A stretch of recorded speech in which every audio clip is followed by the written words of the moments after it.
Good evening, everyone. If we could please have a seat so we can get started and have all of our candidates to come to the stage, please. Thank you.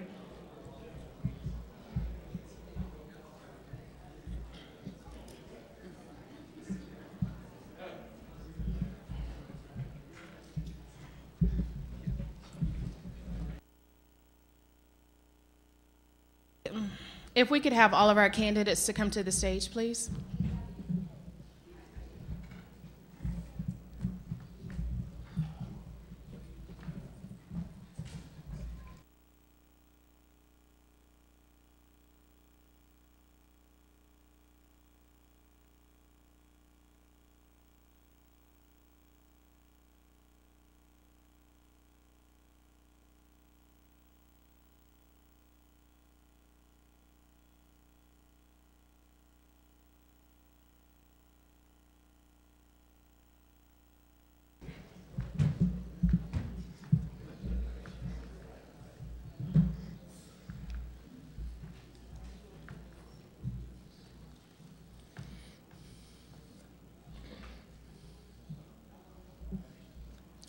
Good evening.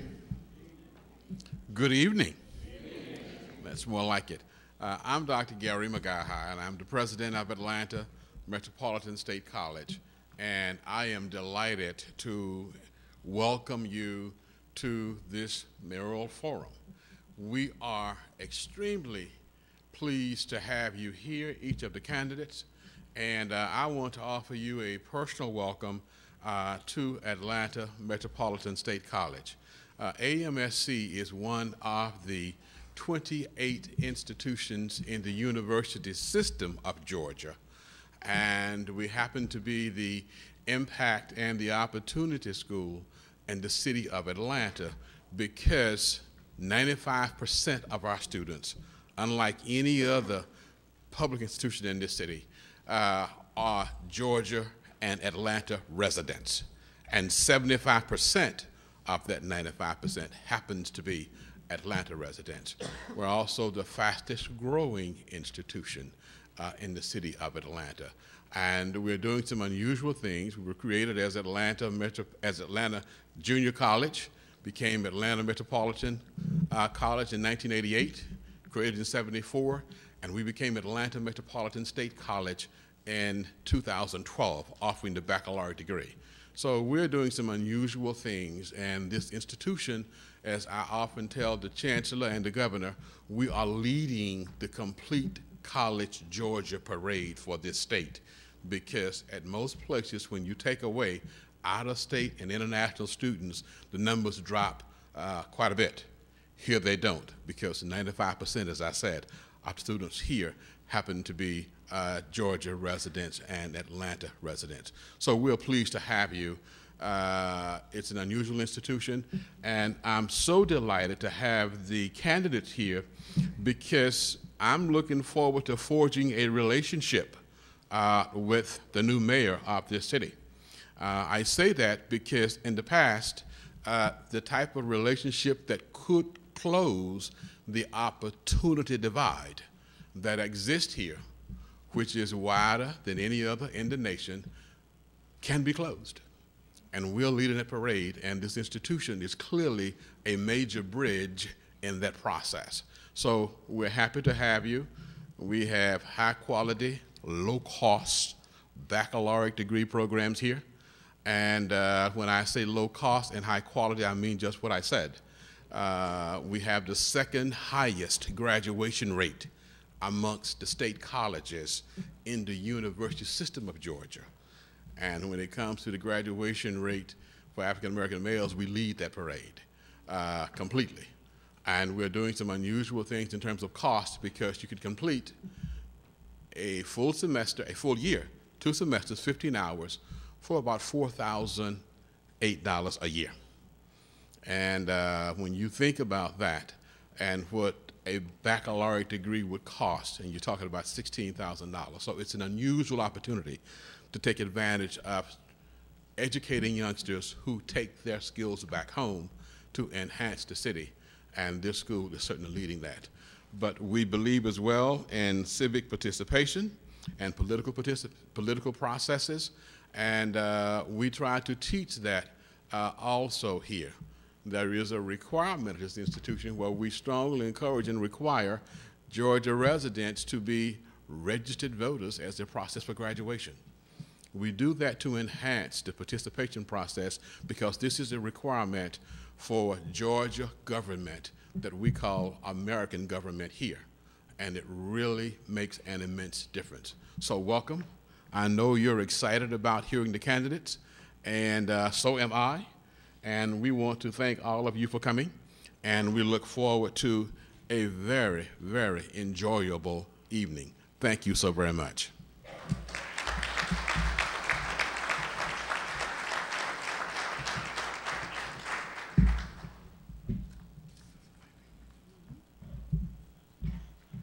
Good evening. I am Tammy Greer. I am an instructor of social sciences here at Atlanta Metropolitan State College, as well as an adjunct professor of political science at Clark Atlanta University. And I, again, as Dr. Magaha, want to welcome you to our forum here, our town hall here this evening. Before we get started with introducing our candidates, I want to ask a few housekeeping items. The first is, if you have a cell phone, please have it on silent or vibrate in order not to disturb the candidates. Also, we have index cards for any of you who would like to ask questions of the candidates. Those were handed out. Dean Gray is holding up an index card. If you do not have one, someone can come to you. Please write your question on the card. If you would like your name associated with the question, please add that as well. If not, there's no offense. Please also make sure that you write legibly so we are able to ask your question. Thank you, candidates. Immediately to my left, we have Mr. Michael Sterling. Mr. Sterling is currently a candidate running for the mayor of Atlanta. Prior to his candidacy, Michael served as the executive director of the City of Atlanta Workforce Development Agency, where he was charged with transforming and reorienting an embattled workforce system that has come under federal investigation, state sanctions, public criticism, and the mismanagement and misallocation of public resources. Michael is credited with overhauling the AWDA, resolving audit and state criticism, restructuring the organization to improve efficiency, and better serving customers and businesses, expanding services into 3 additional locations, and increase the number of residents obtaining help and results by more than 150%. As a senior advisor to the mayor of Atlanta, the former mayor of Atlanta, current mayor of Atlanta, Michael provided guidance on criminal justice and labor policy, advised the mayor on judicial and commission appointments, and helped manage local, state, and federal relationships for the city of Atlanta. Michael also served as a liaison to the United States Conference for Mayors and the mayor's designee on the Atlanta Labor Council. Prior to joining the Reid administration, Michael was appointed by Attorney General Eric Holder as an assistant U.S. attorney in the Northern District of Illinois, Eastern District, for the Department of Justice. At the time of his hire, Mr. Sterling became the youngest federal prosecutor in Chicago. During his tenure at the U.S. Attorney's Office, Michael worked in the criminal division where he investigated and prosecuted a variety of criminal and civil cases.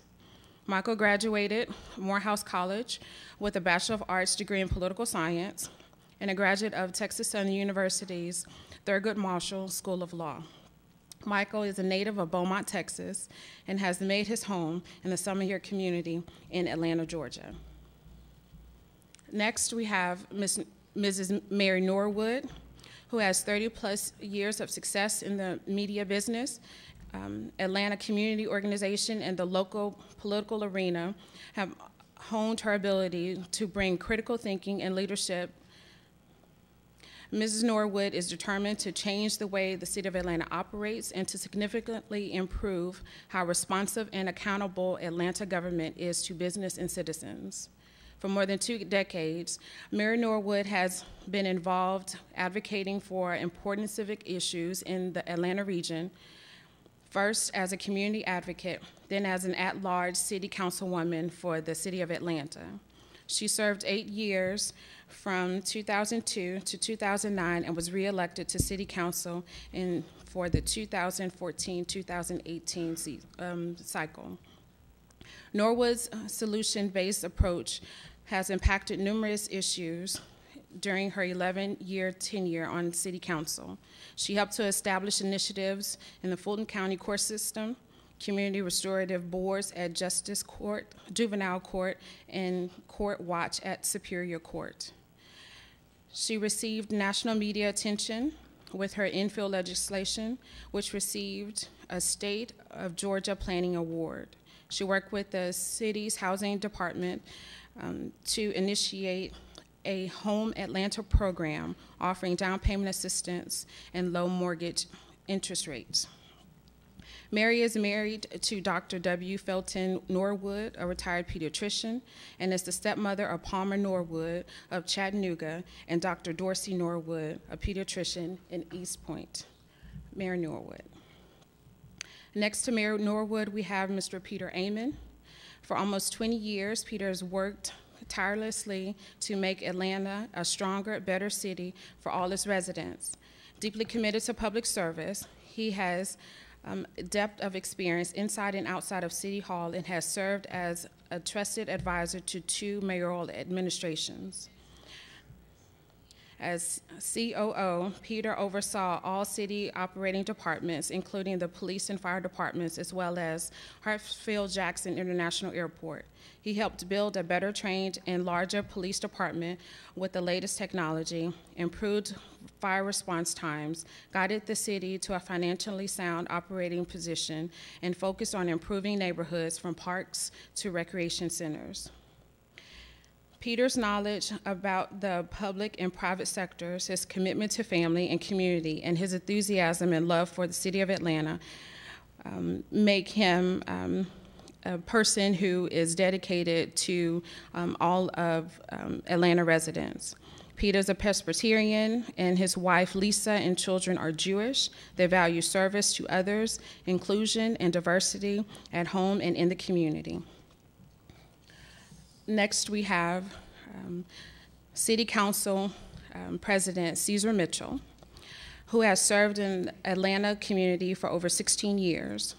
After 2001 election to Council Post 1, a citywide council seat, and serving 2 terms, Mitchell launched forward running for City Council President, winning both the 2009 and 2013 elections.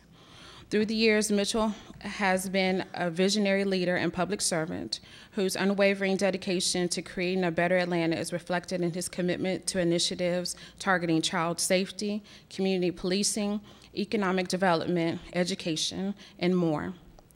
During his career, Mitchell championed key legislation facilitating economic revitalization in underdeveloped areas. Planting to strategic initiatives to the city structure and sustainable roots, Mitchell spearheaded the creation of the Parks Advisory Group along with the Clean Green Team, both pushing the city forward to sustain world-class parks and recreation systems within large neighborhoods and the smaller communities. Outside of his role as city council president, he actively is involved in a number of civic, legal, and community organizations, including the Georgia Commission for Service and Volunteerism, the Board of Visitors for Emory University, the Board for Points of Light. Mitchell also served as a chair for the National League of Cities National City County Task Force on the opioid epidemic. The son of an Atlanta police officer and Atlanta public schools teacher, Mitchell grew up in the Southwest Atlanta.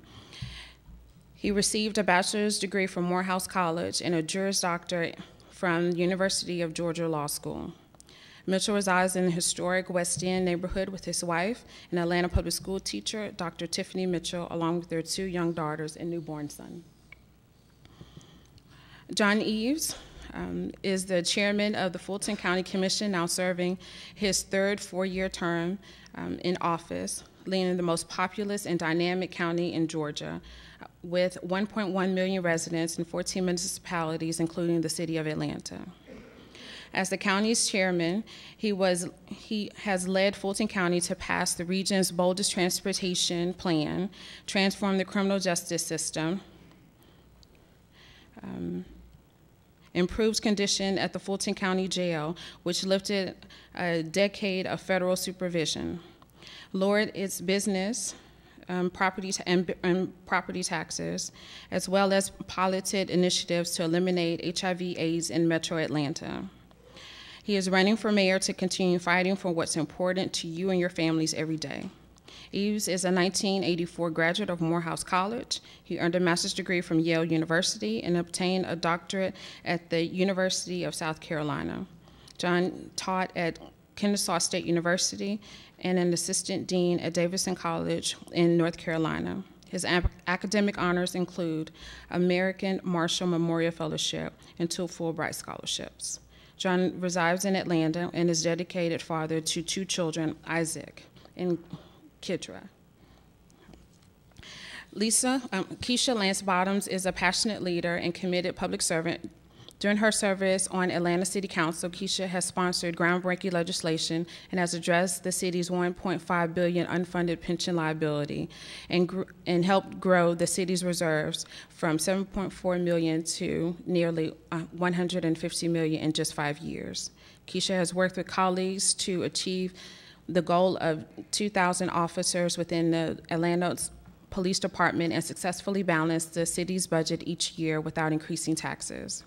During her term as vice chair for the city's transportation committee, the Maynard Jackson International Terminal at Hartsfield-Jackson International Airport opened, solidifying Hartsfield-Jackson's place as the busiest airport in the world. Keisha has launched Invest in Southwest, a 360-degree urban planning initiative with the goal of revitalizing and expanding economic development within underserved communities. Keisha is a member of the State Bar of Georgia, the Atlanta chapter of Jack and Jill of America, the Dogwood City chapter of the Lynx, Inc., the Atlanta Alumni, the chapter of Delta Sigma Theta Sorority Incorporated, and a member of the National Center for Civic and Human Rights, Women's Solidarity Society. She is a graduate of Florida A&M University and Georgia State University Law School. Keisha is the daughter of the late American R&B singer Major Lance and Sylvia Robinson. She and her husband, Derek W. Bottoms, have the privilege of being the parents of 4 wonderful children. State Senator Vincent Fort was first elected to the State Senate from the 39th District in 1996 and has been reelected 10 times. He represents parts of the city of Atlanta, East Point, College Park, Union City, and unincorporated Fulton County in Georgia. Senator Fort serves as the Democratic whip in the Senate, the number 2 position in the State Democratic Caucus, and has served in that position since 2011. Vincent Fort serves on the Appropriations, Judiciary, Civic, Judiciary, Criminal, Education and Youth, Reappointment and Redistricting, Interstate Cooperation, Urban Affairs, and MARTA Oversight Committees. Senator Ford has chaired the Retirement Committees, Interstate Cooperation Committee, and the Fulton County State Delegation. Senator Ford is responsible for securing $40 million in the funding for buildings in Atlanta Technical College, Atlanta Metropolitan State College. As a member of the Education Committee, Senator Ford has been on the forefront of movement to protect public education.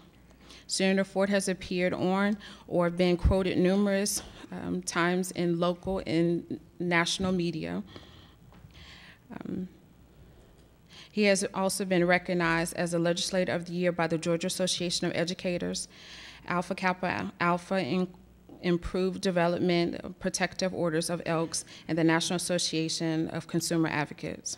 He has also received the Unsung Hero Award from the Anti-Defamation League. Kathy Woolard was the first openly gay elected official in Georgia when she joined the Atlanta City Council in 1997. while she has chaired the Transportation Committee, establishing herself as a proponent for better mobility in the region.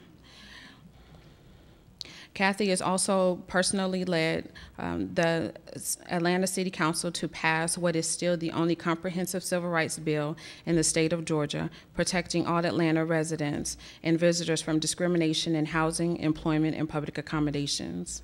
Kathy's father was a career Air Force officer, and while at least 7 generations of her family has lived in Atlanta. Kathy has grew up on bases all over the world, and she is educated in public schools, graduated from the University of Georgia, and settled with her family here in Atlanta. Kathy has devoted her life to sustainability, social justice, and eliminating poverty. She was with the Peace Corps volunteer and advocated on behalf of organizations like CARE, League of Conservative Voters, and Human Rights Campaign for nonprofit executives and small business owners. Let's welcome our candidates.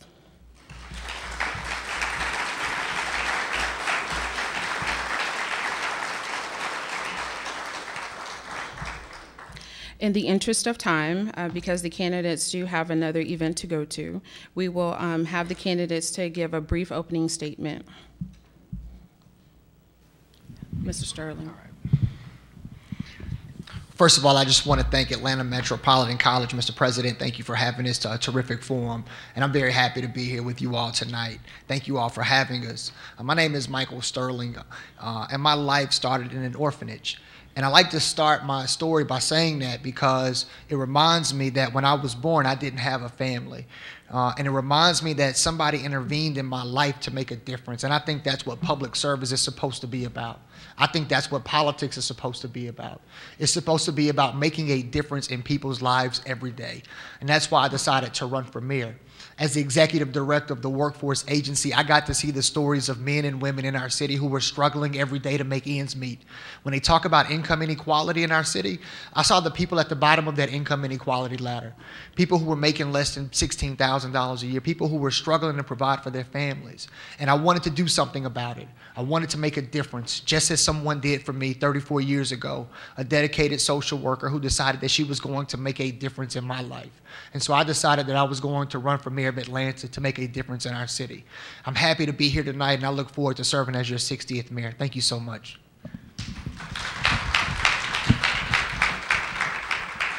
Good evening. I'm Mary Norwood, and I've had the privilege of representing all of the city, all of you, for 3 terms on Atlanta City Council. My work at City Council has been addressing issues large and small for constituents all over this town. I understand the communities. I have embraced every community across this city for years, and I want to see every community in this city enjoy the prosperity and have the amenities that some parts of the city have had and other parts of the city have not. So I am committed to bringing you a responsive, transparent, accountable government so that you will have the quality of life that you deserve in this town. I have been protecting citizens and preserving communities for decades. I want to do that as your next mayor. Thank you.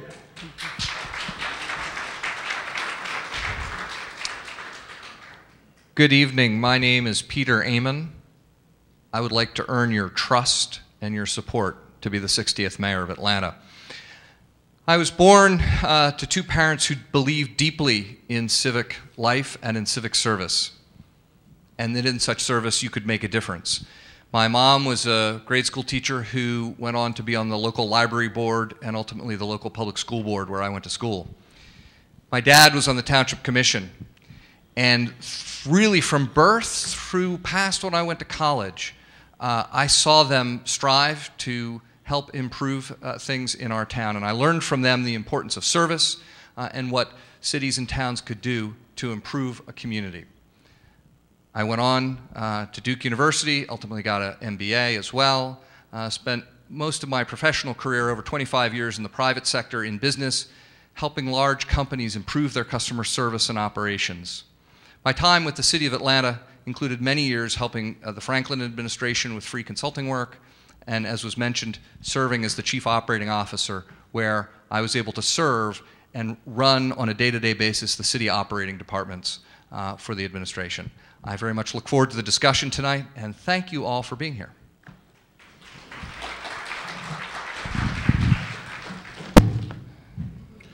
Well, good evening. Good evening. I'm Caesar Mitchell. For me, it's all about promises made and promises kept. I'm running for mayor because I want to serve as your mayor, not be your mayor, pretend to be your mayor, act like your mayor. I want to serve as your mayor. And I want this city to meet the incredible promise it has in store for our young people, to fulfill and to maintain the promise that we've made to senior citizens and our elders who've lived here a lifetime and sacrificed. And we're going to do that in two ways when I'm mayor. Number one, we're going to make sure that Atlanta is a city of opportunity. So if you're a young person growing up in this city, you know that when you wake up in the morning and you work hard and you exercise discipline, that this city is going to work hard for you to ensure that you get a quality education, and that education can lead to a career, can lead to college, and can lead to entrepreneurship. We're going to fight for quality of life, making sure that if you are a senior citizen, you know that you can go into the neighborhood at any time and know that you're going to be safe. If you are a young woman with a family, you know that you can be in your community and be safe. You're going to know that you're in a neighborhood that you can be proud of because it's clean and green. You're going to know that you can get around this city and know that you can get from point A to point B to work and to play and it not cost you the entire day or a whole pocket full of money. As your mayor, I want to make sure we're working together. And as your mayor, I'm going to lead entrepreneurially, but also I'm going to lead with you. So I look forward to this conversation. Thank you, Dr. Magaha and the entire team here at Atlanta Metropolitan State College for having this conversation. I look forward to it. And again, I want to serve as your mayor.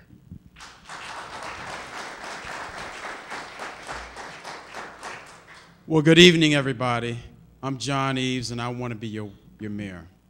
Dr. Greer read a very exhaustive resume about my accomplishments and my background. One thing that she did not mention is that I'm a former instructor here at Atlanta Metropolitan State College, so I feel like I have home field advantage.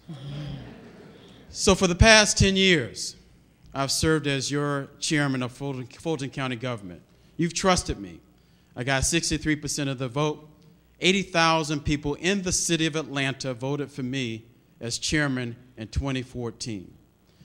Because of you, we've done great things in this county because of my leadership, saving Grady Hospital, tremendous criminal justice reform, bringing economic development throughout our county, leading leadership in terms of transportation splosh, a $655 million transportation splosh for North and South Fulton counties. Doing all of that corruption-free. In July of this year, Fulton County got the highest award among the National Association of Counties for transparency, ethics, and integrity under my watch. Friends, I'm running for mayor because City Hall needs an overhaul. It's plagued with corruption. Today we heard announced the third bribery charge. I'm ashamed of this, and we deserve better. So I'm bringing new leadership to this city that's ethically based, that's filled with integrity. We're going to improve our neighborhoods, improve public safety, improve partnerships with our public education system, but more importantly, restoring public trust back into government. Once again, I'm John Eves, and I plan to be your next mayor.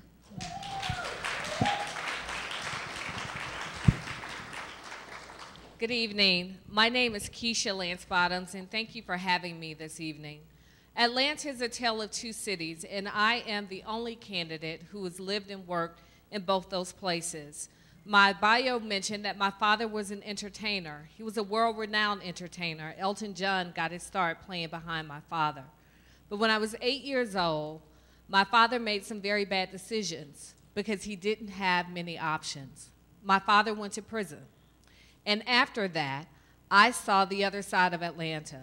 I saw what it was like to grow up with a mother working 2 jobs, returning to school at night just to keep food on our table.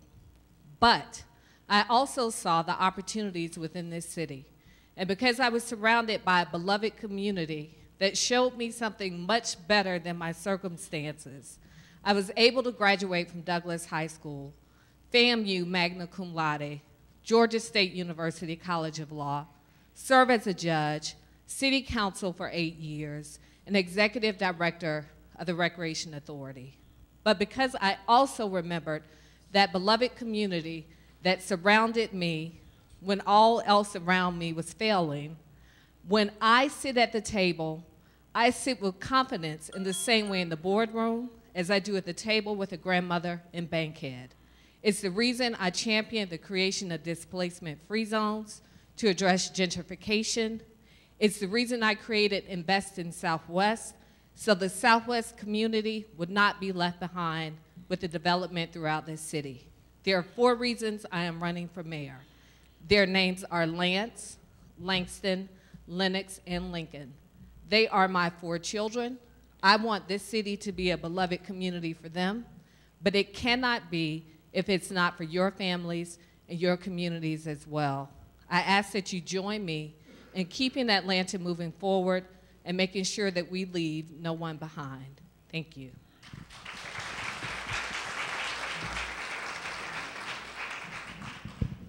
Good evening. I'm Kathy Willard, and Dr. Greer, thank you so much for the introduction. I apologize for being late. I had another event prior to this, and I really appreciate that you read all of our bios. But you did mention that I was working for League of Conservative Voters at one point, and I have to make it very, very clear that was League of Conservation Voters. I apologize. I don't think I conservative. apologize. No, it's quite all right. I wasn't apologize. meaning to call you out. I just that's one point It's okay. I think I needed to make. Feedback. It's feedback. Listen, I've been on the Atlanta City Council. I've been Atlanta City Council president. I'm running because I'm fighting for ATL, affordability, transportation, and livability. This election is about how we grow, who gets to be here, who gets to benefit, and what we look like after 25 years and we triple the size of our population. Affordability is critical, particularly in this neighborhood. The displacement is real. Every time I walk through the neighborhood, people come forward and say, my house just sold. I don't know where I'm going to live. What am I going to do? Transportation is a nightmare. I probably would have been here 15 minutes earlier if we had any kind of solution to transportation, and I've got one. I want to put 5 lanes of streetcar down simultaneously. We've passed the tax. We've approved the lines. It's time to go. Livability means we've got a partnership with the school system to make sure that as mayor, I'm building healthy communities around our schools that aren't doing well, that we're cleaning up our parks, that we're bringing art and culture, and that we're having a clean, beautiful, well-run city, and that's why I'm fighting for ATL, affordability, transportation, and livability, and thank you so much for being here tonight. Good evening. My name is Vincent Ford, and I'm running for mayor. Johnny Eves is not the only one who feels as if they have home field advantage. I've taught here in some summers in the social science division, and coming back on this campus after working with Dr. Magaha and here at Atlanta Metropolitan College and over with Atlanta Technical College to get the kind of funding needed to support the curriculum and the students. $45 million of state budget money to build buildings so we can build young people's futures. So I'm glad to be here. The reason I'm running for mayor of the city of Atlanta is because I think that City Hall has lost its way. While City Hall has languished, Atlanta has become #1 in income inequality and in mobility. A child born at Grady Hospital this afternoon has less chance than any place in this country of moving from poverty to the middle class. That's income inequality, but it's also income immobility. The American dream, the Atlanta dream, has always been that a child, whether they're born in poverty or not, can always do better than their parents. That's not the case when a child only has 4% chance of moving into the middle class. And it's not unrelated to the issue of the day. Today, as has been mentioned, a high City Hall official, the former procurement chief, pled guilty to federal charges. Anytime you see income inequality and immobility in a city hall that neglects parts of town, you will also see corruption. What we need is a city hall and a mayor that cares about people, that cares about neighborhoods, who understands that Atlanta's great not because of skyscrapers and stadia, but because of neighborhoods and people. That's why I'm running for mayor. That's why I need your support. Thank you. Moving forward to the questions, instead of having all candidates answer all questions, I'll call on candidates to respond, and then we can move forward. Please keep your comments, while holistic, brief, so that we can move through the questions. Yeah, I have to give you time for that. 1 minute, no more than 1 minute. Mr. Sterling. How do you plan to balance enticing and accommodating the focus of new populations moving inside of the city limits, which is oftentimes at the expense of the current residents who are undersupported and underserved? How do you plan on balancing both communities that may have different sets of needs and wants?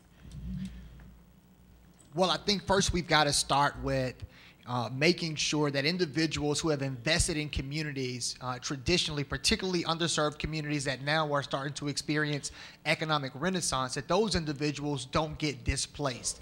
And we've got a number of proposals to ensure that individuals don't get displaced, including making sure people don't get taxed out of their homes. So I've proposed, for example, a property cap tax, a cap on property taxes year over year. So in some states and some cities, you can't raise property taxes more than 2% every year, more than 5% every year. I've proposed that we do that in the state of Georgia and include the city of Atlanta in that, so that you can only overcome that property tax cap with a 60% or more majority vote of your local governing body. And so we've got to put incentives in place to allow people who are in the city. So affordable housing has to be a critical component of it, which includes making sure people aren't getting taxed out of their homes, making sure that any new development includes certain affordable housing, making sure that we're revisiting the definition of affordable housing. Currently, the city has defined it as 80% of area median income. We've got to lower that significantly, and we've got to make sure that we're making room for people to be able to stay in the communities that they've invested in. Thank you, Mr. Sterling. Mr. Amon, same question.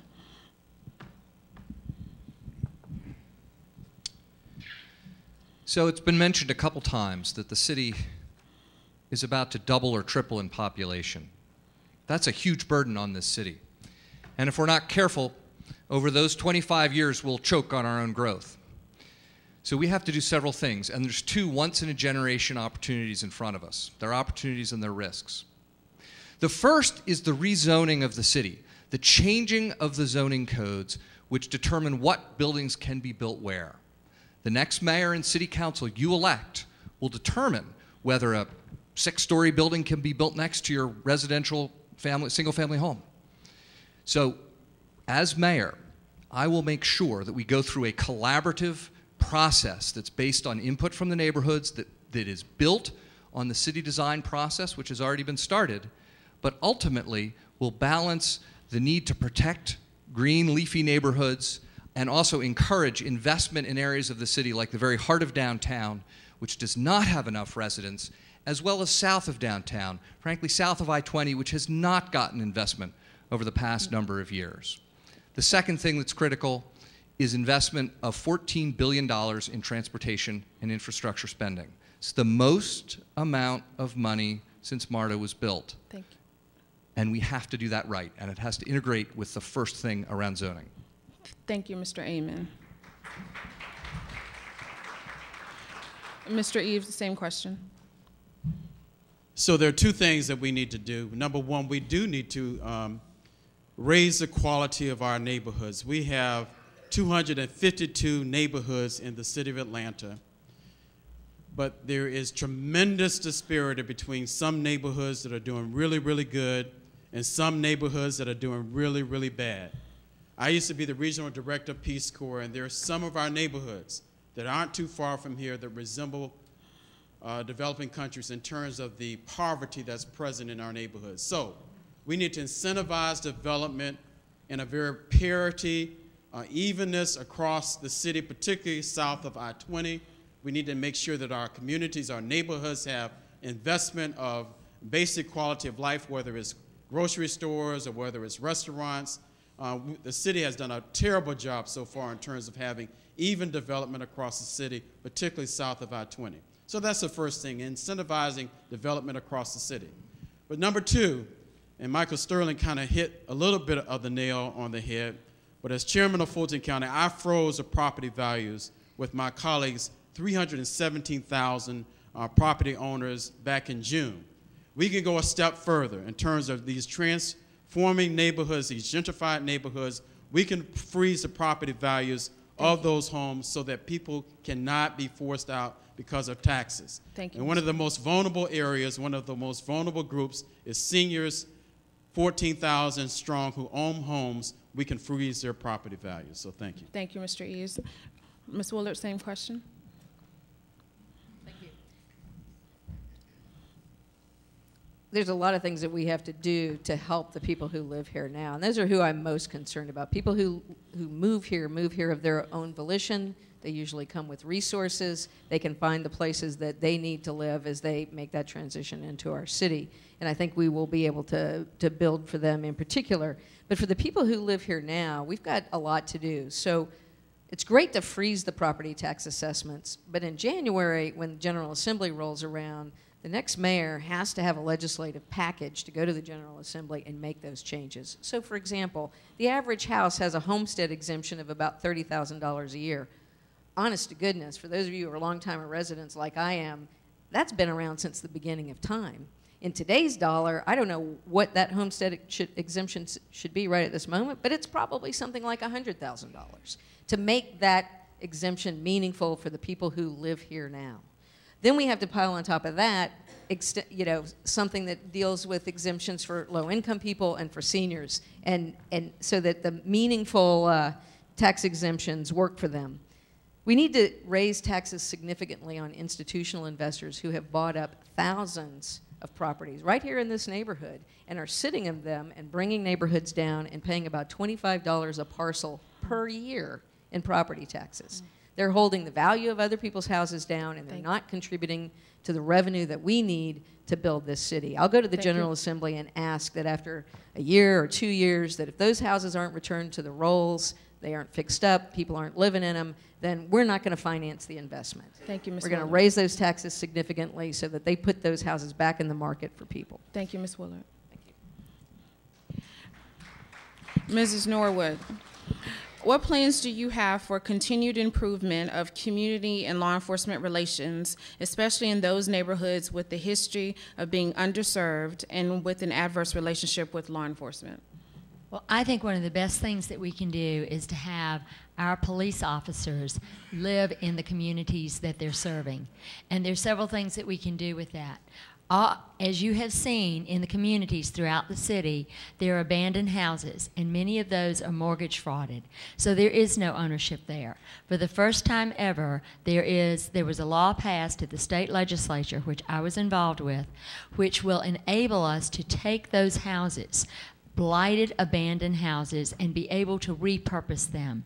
I would love for us to offer those houses to firefighters, to city workers, to police officers, to be able to be a part of the community and to know the community. We know that policing works when the police officers know who the members of the community are. Our police need to be trained. We need to make sure that there is never any kind of profiling, racial profiling whatsoever, that there is never anyone who is stopped that is uncalled for, that our police officers are there to help keep us all safe. So I would like to see the officers be an integral part of the community. I believe it's something we can offer our officers that the exurbs cannot, is to have an in-town living environment in our wonderful neighborhoods. Thank you, Mrs. Norwood. Mr. Mitchell, same question. Well, as was mentioned earlier, my father was an Atlanta police officer and an ordained minister. And in his short lifetime, he passed away when my brother and I were 9 and 8 years old. He really committed to community policing. What that means is he walked a footbeat. He got to know the people that he protected and served, and he built strong relationships with them. But leading a city really is about building blocks. As a council member and as council president, I've been very committed to community policing. I passed legislation requiring that all police officers coming out of the police academy spend 8 weeks on a foot patrol. so they can learn the community and get to know them without just whizzing by in cars, but really getting to know the heart and soul of the community that they were serving. So as mayor, we're going to do a couple of things. Number one, we're going to make sure our police officers are well trained and well paid. But we're also going to make sure they understand how to be real community partners. And we're going to also, on top of that, make sure that they're in the right mental state of mind. Because a police officer that's under the stress of being a police officer every day, if he or she is not in his right or her right mental mind state, they're not going to be productive. They're not going to be good community agents. The second thing we're going to do, we're going to make sure that our police officers are partnering with our firefighters. And we're going to expand our network of safety in the community and do more community policing right out of our fire stations. When we do that, I think we can create a stronger spirit of community policing. Thank you, Mr. Mitchell. Okay, thank you very much. Senator Bowden, same question. It really is about creating a proactive relationship with our communities.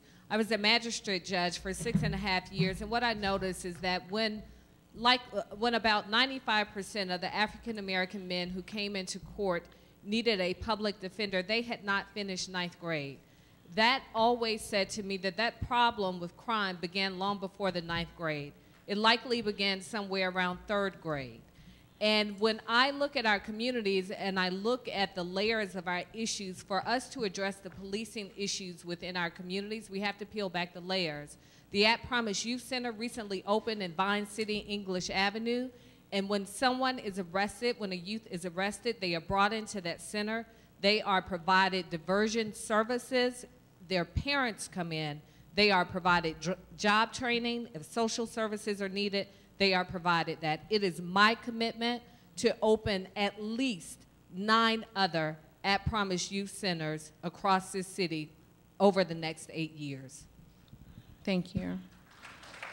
Mr. Senator Ford, same question. Same question. Yes, sir.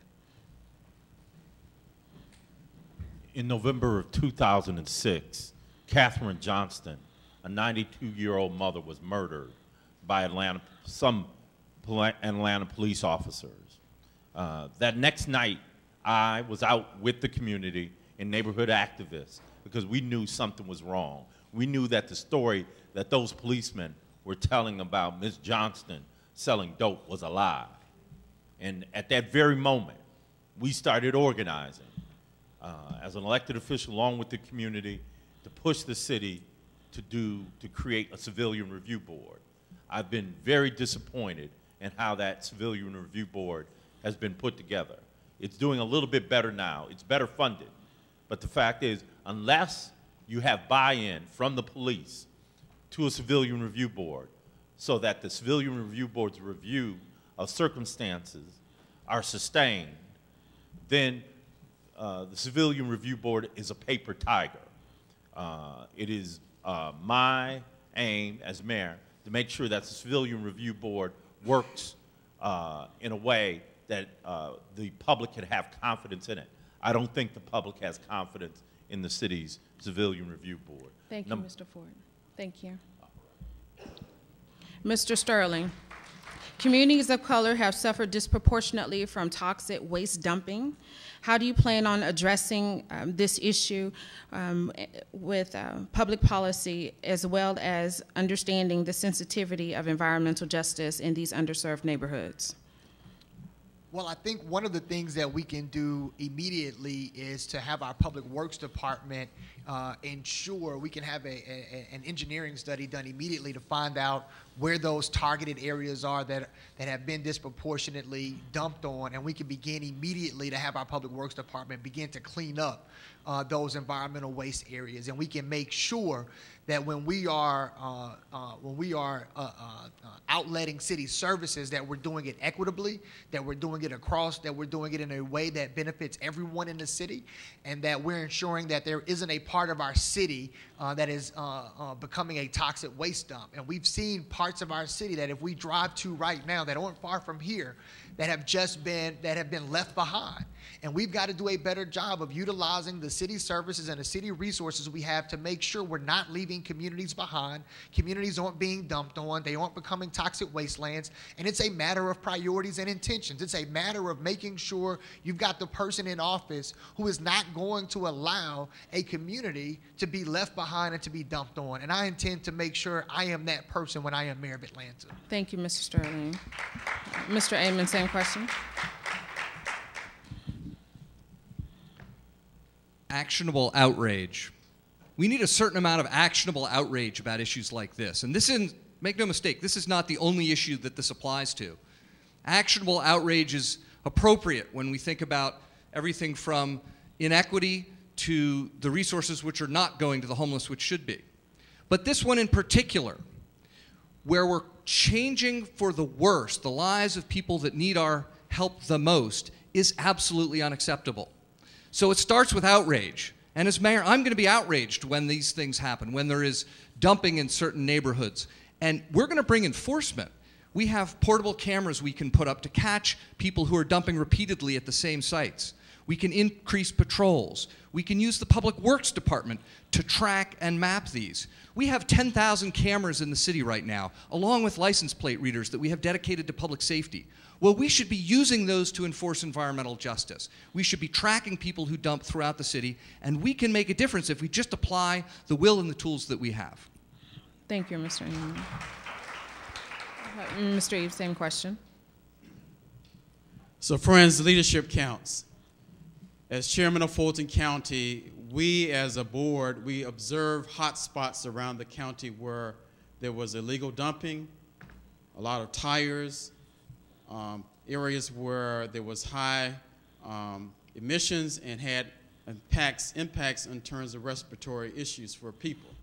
And so we developed the first ever environmental justice department that played a twofold role. Number one, whenever there was a problem in the county, they played a troubleshooting role by going out and discovering and finding out issues that were around the county and addressing them, working with the various local municipalities. But more importantly, number two, we put it as a requirement in terms of the zoning regulations.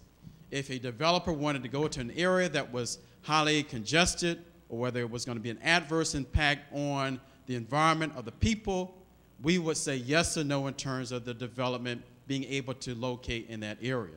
And so I bring that experience and I'll bring that to the city, an environmental justice lens through an environmental justice action plan that deals with troubleshooting and also zoning regulations in our city. Thank you, Mr. Eves. Ms. Woolard, same question. Thank you. You know, the issue of environmental justice is a big one for this city.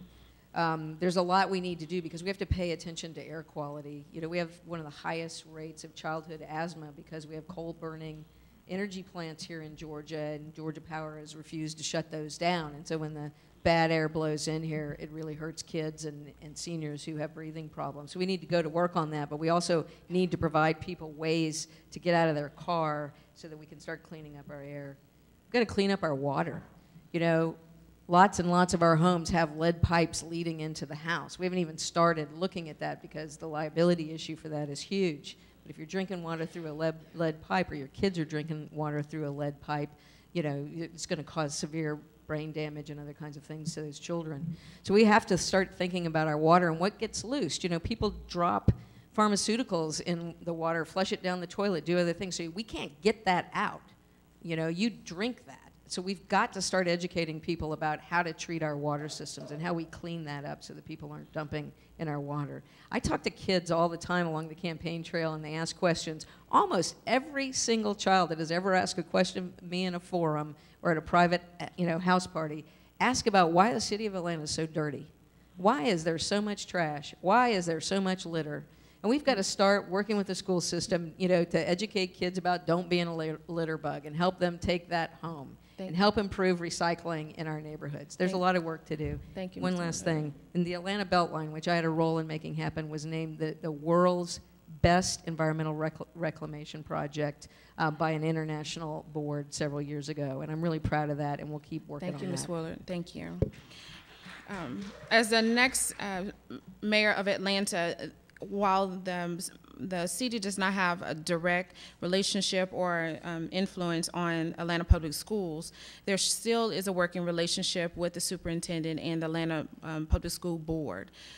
So, Mrs. Norwood, what is your plan to work with APS to help innovate education to build skills that fulfill education requirements as well as address current and future workforce needs? Well, there's several things. Number one, I will work with the superintendent and know her well and will be very involved in that. Number two, we have now gotten the attention of many different entities that it is so important for us to educate all of our children well. Recently, there is a program called Learn for Life. It is comprised of 4 nonprofits, and that is the Metro Atlanta Chamber, the Atlanta Regional Commission, the Metropolitan Atlanta Community Foundation, and United Way. They are bringing private resources to the 5 superintendents of the 4 core counties and the 2 school systems, Atlanta City Schools and Decatur City Schools. They have agreed to a set of goals. The number one goal that all these superintendents have agreed to is that all children must be reading at 3rd grade level by 3rd grade. If we do not catch the children at 3rd grade, then we lose them over the rest of their matriculation. So what is going on right now is a new curriculum, private dollars, philanthropic dollars. A second group that is coming together to help us with our educational programs is a group called GEARS, which is Georgia Early Learning, to have all children reading, to have all children ready for kindergarten. That group is going to daycare centers and giving them certification and training so that all of our children, starting at birth, are going to be ready to come into our kindergartens. So it starts there. It then goes to middle school and vocational training in our high schools, and getting our children in mentorships and internships. Thank you, Mr. Norwood. Mr. Mitchell, same question. Thank you very much. First of all, again, it's about building blocks. There's no one on this panel that's worked more over the last 15 years on improving educational outcomes for our young people than I have. Right here at Atlanta Metropolitan State College, I've partnered with this institution to create a program called the College Prep Series. And for 12 years, we provided an opportunity for young people to get exposure to college and career, to take for free the SAT and the ACT exam while their parents are learning the process for getting into college and getting financial aid and getting scholarships. We've served over 6,000 families to date. When I'm mayor, there's going to be no space between the Atlanta public school system and the city government. The superintendent's going to be invited to sit on cabinet with me so that we can know what APS is working on and they can know what we're working on, so we can find true partnership and collaboration, joint purchasing, being able to use facilities to create a program that I'm very excited about. I call it the 7th period.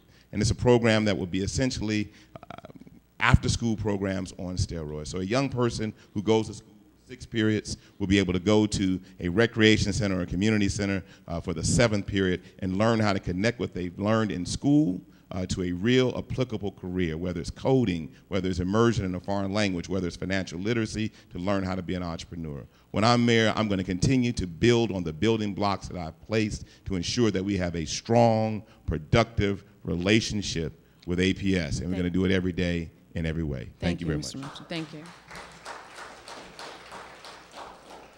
Frederick Douglass said, "It is easier to build strong children than to repair broken men." And although the City of Atlanta government does not have direct oversight of APS, we certainly will pay one way or the other. If we don't partner with APS, then all of our issues that plague this city intersect. Our crime issue, as I mentioned earlier, it is directly related to the educational opportunities available to our kids. That is why I have committed very long ago to appointing a director of education to serve as a proactive liaison with APS between the City of Atlanta government, our community, and our school board. It is our responsibility. It is the reason that I stand here today. There were educational opportunities afforded to me, and I know the difference that an education makes. I mentioned I have 4 children, 3 of whom are African American boys who all learn very differently. And I look at the difference in having a champion for them and the resources to teach them in the way that they deserve to learn. That is what we need for all of our children, and that is why I am committed to appointing a director of education to champion for our children each and every day. Thank you. State Senator Ford, same question. Same question. Same question. Well, I have a three-pronged set of ideas as far as City Hall's relationship with APS. One, we're going to encourage, and have already, encourage APS to adopt a community school model where the school is a community hub and creates partnerships in the community as an alternative to charter schools that oftentimes cherry pick the best students for their charter schools. 2, pre-apprenticeship programs and apprenticeship programs. We're already talking to the building trades, labor unions about creating apprenticeship programs. President Obama called apprenticeship programs the other college, so we're going to implement that. Then finally, Dr. Magaha, we're going to put together a program where any child who graduates from Atlanta Public School gets 2-year tuition-free college. We're going to implement that, invest in our children. We cannot go forward with our education system failing our young people. Thank you. We'll have one more question to all of our candidates, and then after this question, then we'll have the candidates to provide closing remarks because the candidates have another event to go to. Whether it's in the candidates' bios, previous work experience, or in statements made this evening, the candidates in some way discuss increasing the salaries or the need for police, fire, and for teachers, whether that is in form of salary or helping those public servants to live inside city limits. While that is honorable, and I'm sure everyone supports that, how do you intend to pay for this while keeping property taxes affordable for residents of the city of Atlanta? Well, I think first of all, it starts as a matter of priorities. Right now, the city of Atlanta is budgeted for about 2,000 police officers. We've got about 1,700. So that means that there's about 300 unfunded positions where money is sitting idly that could be utilized to offer those incentives, including pay raises, promotions. We've got compression issues at the city of Atlanta that we've got to deal with, making sure officers who have been there for a long period of time and who have served honorably aren't being disproportionately paid in comparison to newer officers who haven't achieved the level of stature of some of our more senior officers. So I really think it comes down to a matter of priority, a matter of making sure that we're allocating resources in a way that rewards people who are doing some of the most difficult work in public service every single day. It comes down to a matter of priorities. We find money for almost anything we want in the city of Atlanta. And I think that we ought to be able to find the money to reward the people who are doing the very difficult work of serving our city every single day and putting their lives on the line, whether it's firefighters or police officers. The money is there. We can find the money. It comes down to priorities, and I'm going to make it a priority when I'm mayor. Thank you, Mr. Sherman. Ms. Norwood. There are several things that we can do. Number one, the first thing you do when you are the chief executive officer is to take care of your people. I ran a radio company when I was in my late 20s and up through my mid 30s, and we took care of those people every single day. I want to be the mayor that takes care of our city employees. So how do we do that? Number one, you reprioritize. We have, in this administration, the executive office's budget went from $19 million to $38 million. That's a lot of money in the executive offices. I would like to see some of that money reallocated to giving the raises to our frontline city employees, our police officers, our firefighters, our sanitation workers, our sewer workers, the people that are out there every day in the streets for you. The second thing is we need to know how many layers of control we have. How many people are managing, and then how many people are managing those people, and how many people are managing those people, and how many people are managing those people. So I want to do an absolute analysis of what every employee is doing and make sure that we are deploying resources correctly. Third is we are going to build out the city, and the design that has been produced is atlcitydesign.com, talking about densifying our corridors but protecting our neighborhoods. We grow the tax base that funds the city services that we all need and deserve. Thank you. Mr. Amen.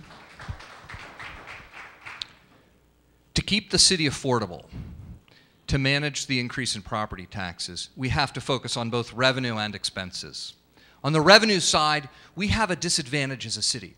We're only 8% of the metro area, only 8%. We're one of the smallest cities in a metro area. So we need to focus on ways to grow the city. And we've talked about that. So we need to increase the density of the city and the tax base that comes along with that. But that's not enough. We also have to get the help of those around the city of Atlanta that don't live here pay for some of our expensive infrastructure. So we need to look at things like a parking fee so that people who come into the city and use our infrastructure help fund it. On the expense side, I've been, in one way or another, a part of creating many of the budgets of the city of Atlanta over the last number of years. And I can tell you, having created many budgets, that there are places we can find efficiencies, there are places where we can move dollars from one place to another, and ultimately, a budget does reflect the values of an organization and the priorities of an organization. We have to pay our public safety officials and officers well, and we have to find the money to do that. And we can do so by looking at the efficiency and effectiveness of each department. When I was COO, I had a screen which had the measures and metrics of each department that scrolled throughout the day, and whenever I met with anybody, I looked at their costs versus the benefit of their department, and we worked together to find solutions to decrease costs. Thank you, Mr. Amen. Mr. Mitchell.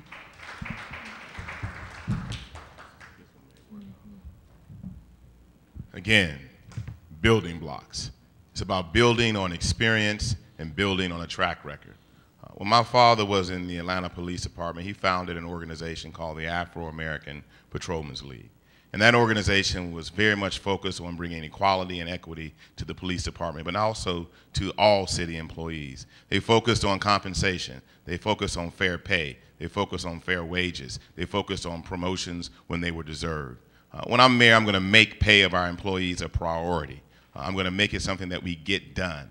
And I'm going to build on the work that I've done as council president. A couple of years ago, I formed an employee compensation task force, which was designed to create a sustainable and predictable employee compensation plan for the city of Atlanta. We haven't had it in 15 years. We're going to do that when I'm mayor. And I'm going to raise the salary of our police officers, our firefighters, and deserving city employees, and also lower the cost of being an employee. And we're going to do that because we're going to focus in on efficiencies in city government so that we can focus on a strong compensation plan. But we're also going to lower the cost of being an employee for the city of Atlanta. We're going to make sure affordable housing is available to our police officers and our firefighters. Have a program called Blight to Light. We're going to bring 10,000 new affordable units to the city by eliminating the blight of vacant and abandoned homes and providing those homes for city employees, nurses, teachers, and others, growing families and entrepreneurs in our creative culture. We're going to make sure that if you're a police officer and you have a uniform and it gets torn, you don't have to pay for the replacement. We're going to have a quartermaster system where you can go and get a replacement. Lowering the cost of being a city employee, a police officer, or a firefighter is just as important as increasing their compensation. When I'm mayor, I'm going to do both with your support. Thank you. Thank you, Mr. Mitchell. Mr. Eves. It's a great question. So the problem is we have an outdated model in place right now. We have Atlanta Police Department, Fulton County Police Department.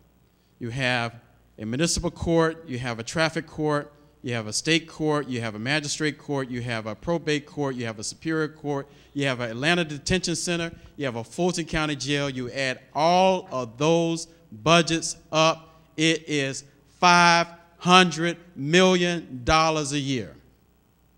I say we have a different approach. It's called criminal justice reinvestment.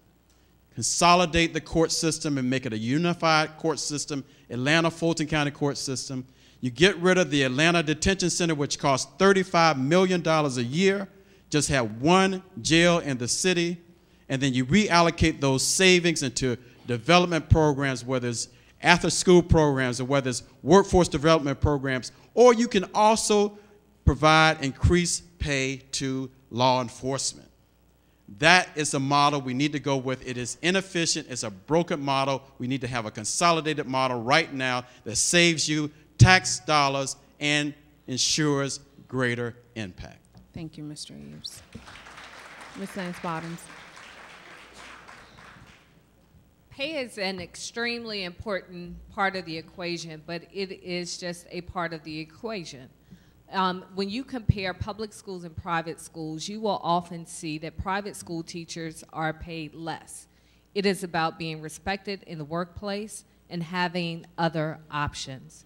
And so as part of the pay equation for our officers, we also have to look at other options, whether it be education stipends, whether it be housing stipends, take-home cars. Right now, about 22% of our police officers live in the city of Atlanta because the vast majority of them cannot afford to live in the city of Atlanta. And if they have a young family, they are choosing to live in surrounding communities that offer better schools. So we have to look at it holistically. We have to approach it holistically. And we also have to show our officers that we respect them. Pay is one part of that, but also in other ways that we can partner with private entities to help supplement the things that will make the lives of our officers better. Thank you. Thank you. Ms. Willard.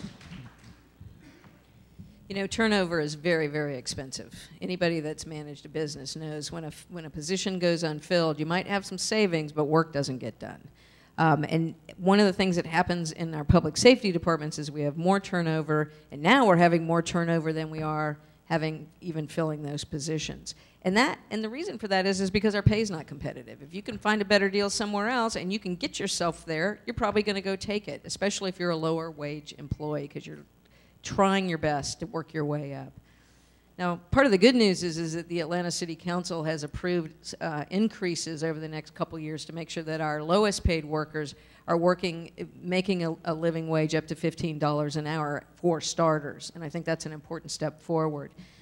You might remember I said earlier tonight, one of the things we have to do is make sure that people are paying their fair share, and institutional investors that are sitting on thousands of units of property and paying $25 a year are costing us money. And that's one of the places I'm going to look to see who's sitting on property, who's got it boarded up, who's not using it and bringing it to the fullest use, and making sure that they're paying taxes that help us do what we need to do versus holding us back in terms of being able to pay.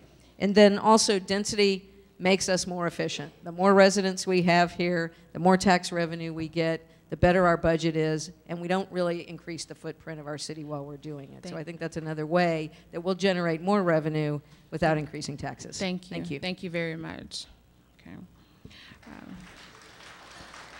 Now we'll have each of our candidates give a short closing, and then we'll have closing remarks by Dr. Hurd, our Vice President of Academic Affairs. Mr. Sterling.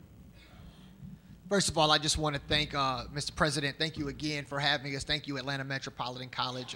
I'm very happy to be here. My name is Michael Sterling, and I'm looking forward to serving as the 60th Mayor of Atlanta, Georgia. So proud to have served this city over the last 6 years, working behind the scenes, solving the problems and challenges that people face every day. And it's an election year, y'all. And so you're hearing some of the same old refrain that you've heard from the same old people who have been asking you to vote for them time and time again. And they're telling you this time is going to be different. Well, I challenge you to try something different. Try something that's actually going to work. Try somebody who's worked in federal government, who's been a prosecutor, who's taken on corruption head on. Try somebody who's worked every day to help people who walked in their office needing a job and needing an opportunity to find one. Try something different, Atlanta. We can do this if we work together. We can solve income inequality. We can solve income immobility. We can attain educational attainment for all of our children. And we can serve every single community in the city of Atlanta without leaving anybody behind. We can find our hope again if you will elect Michael Sterling as your next mayor. Thank you so much for having me. I look forward to serving. Thank you, Mr. Sterling. Mrs. Norwood. As I said when we started tonight, I have had the pleasure and privilege of serving you for 3 terms as your citywide councilperson. And with my in-depth knowledge of all of our communities and my commitment to all of our communities across the city, I want to be your next mayor. I want to have your communities reflect the wonderful people that live here. We've talked tonight about abandoned buildings. We've talked tonight about trash. We've talked tonight about crime in the city. You deserve a city that is safe, that is beautiful, that is clean, that is sustainable. You deserve to have all of the amenities throughout this entire city that some parts of the city have had and other parts have not. As your next mayor, I will make sure that our city functions well for you. I will make sure that you have a well-run city, a responsible city, a responsive city that attends to your needs, large and small. I've been doing that as your council person. I will be able to do that to the next level as your mayor. It's important for Atlanta. Please elect me your next mayor, and I will make our city's politics as good as the wonderful people who live in our city. Thank you. Thank you, Mrs. Norwood.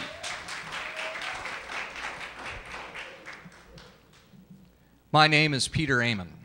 I have a question for you. What makes a good mayor? What makes a good candidate? Well, I believe there are 3 qualifications that only I have in this panel. First, experience. I have the experience of actually having run the City of Atlanta government and served the people of the City of Atlanta on a day-to-day basis running the operations of the city. I have the experience of working in business, and government is very different than business, but there are some tools that you can bring from business. Ethics.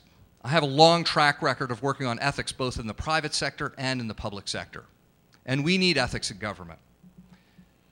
As we saw today, violations of the public trust can do tremendous damage, and we need to get away from that as a city. Finally, leadership. I have a demonstrated track record over the last 2 decades in Atlanta of bringing together the neighborhoods with nonprofits, with business, and with government to make good things happen for Atlanta, whether that was helping found Partners for Home, an organization that helps the homeless, or helping on the Woodruff Arts Center board, or helping on other boards that serve the citizens of Atlanta. We need to bring together all the pieces of Atlanta to work on the critical issues that we have, from equity to transportation to affordable schools to keeping the city cleaner to making it greener to having arts and culture. All of those things can be done, but we have to advance Atlanta together. Thank you. Mr. Amon. Mr. Mitchell. Thank you for this opportunity to share with you this evening. I'm running to become mayor because I want to serve as your mayor. I want to make sure that this city, which is an incredible city of promise, can fulfill its promise. That so a young man like me growing up in this city can look at a young man or a young woman who's growing up now and know that they can fulfill the promise that this city has laid before them. That means we've got to create greater opportunity. That means we've got to have strong quality of life in our neighborhoods. As I said earlier, this is about building blocks. This is about building on experience and know-how and a real track record. I am the candidate that brings a real track record of getting things done. I'm an entrepreneurial leader. I don't look at my job description and say that's all I got to do. Whether it's creating a college prep program that's been around for 12 years, that's served 7,000 families, 6,000 families and counting, or whether it's serving our business community. Small business owners, making sure they have an opportunity to come along a corridor like Metropolitan Parkway, where I've created a tax allocation district for community revitalization, and knowing that they can build a business here, or providing a small business with an opportunity to create a relationship with other businesses or large businesses that are not their size. This city is really on the verge, but we cannot continue if we don't focus on everyone and not leave anyone behind. I'm Caesar Mitchell. I come to you with experience. I come with a track record. I come with a love for this city and abiding faith and love for what we can do. When I'm mayor, I'm not going to need a GPS to find my way around. I'm not going to need a manual to understand what's going up and going down. And I'm not going to need a translator to understand what you're saying to me. We're going to work together, and we're going to make this city the best place in the world. I'm Caesar Mitchell, and I want to serve as your mayor. Thank you, Mr. Mitchell. Mr. Eves. Once again, John Eves. Past performance is the greatest indication of future success.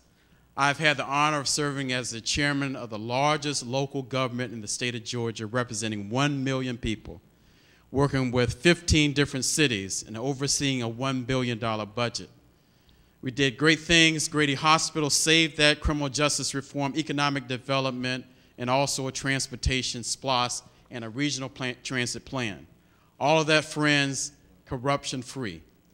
City Hall is corrupt, and it needs an overhaul. We need new leadership. We need somebody who's going to be focusing in on neighborhoods, having a true regional transit plan, and also bringing jobs and upbuilding partnerships with the public education system. I have the track record. It is clean. I'm proud of my record, and City Hall needs somebody of my caliber to lead it going forward. Thank you so much. Thank you, Mr. Eves. Mrs. Lancelot Bottoms.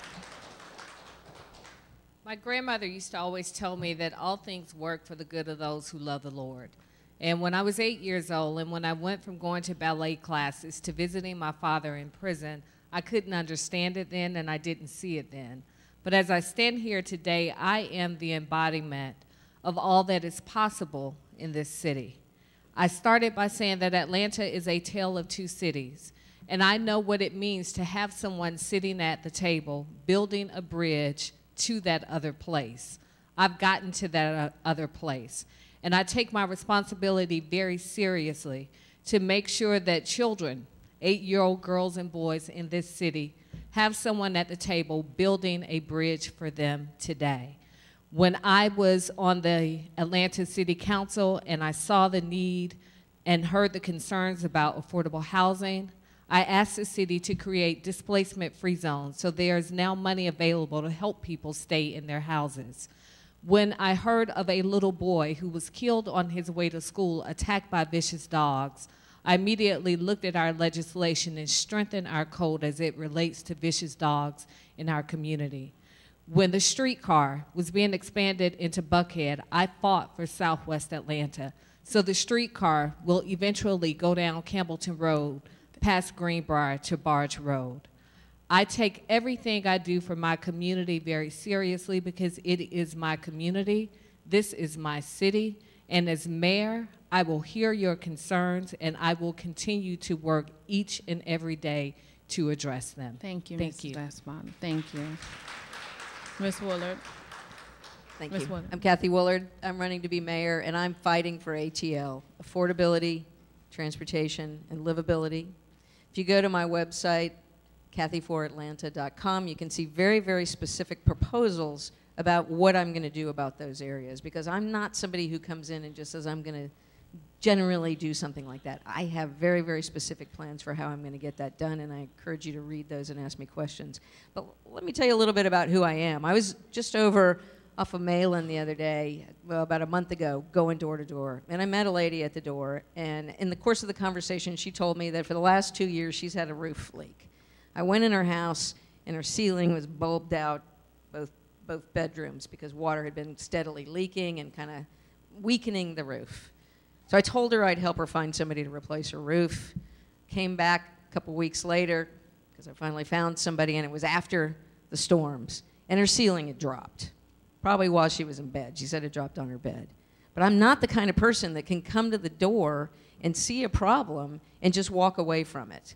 And that's the kind of mayor I'm going to be. When you come and you tell me you have a problem, you're going to see me respond. I passed the only civil rights bill in this state because somebody said, hey, you know what? Our state doesn't have this protection. Let's do this. I started the first energy conservation program because people said, hey, you know what? We need to work on environmental sustainability in the city, and I did that. I started a really effective code enforcement program called the Dirty Dozen campaign by bringing together all the department heads at the same time to resolve problems because people said code enforcement isn't working for them. That's the kind of mayor I'll be. I'll be back in the neighborhood. I'll be listening to you and taking care of problems right there on the spot. I can't walk away from them, and I won't walk away from you. Thanks. Thank you, Ms. Woodward. Now we'll have closing remarks from Dr. Hurd, Vice President of Academic Affairs. We thank you for your commitment and for your dedication. We thank you for your service and tirelessness. We thank you for your ethics, integrity, and dignity. We want to thank you for your presence and willingness to be here this evening and to participate in this forum on our campus. Too often our campus is overlooked and placed in the shadowed presence of the more historical and iconic institutions of higher learning within the Atlanta metropolitan area. But if you want to look at which institution serves the highest percentage of native Atlanteans, look no further. If you want to look at the institution which graduates the highest percentage of African American males of any college within the state of Georgia, look no further. If you want to see the miracle of Metropolitan, look no further.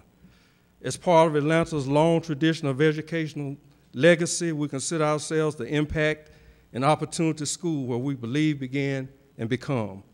We thank you for providing us insight and an educational awareness into the primary tenet of democracy, the ability to select and vote for our leaders, a privilege that is cemented in the blood and aspirations of those that came before us.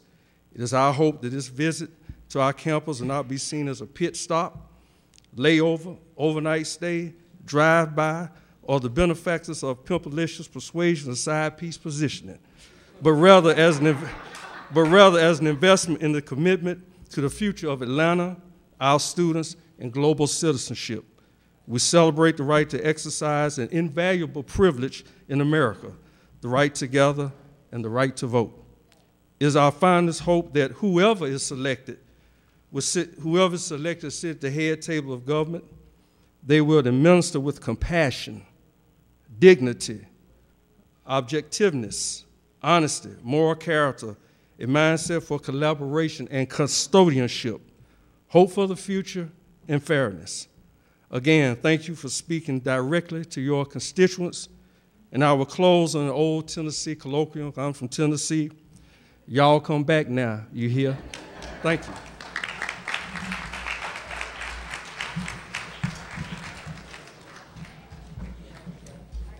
Thank you for coming. Thank you very much. Thank you so much. Thank you. Thank you.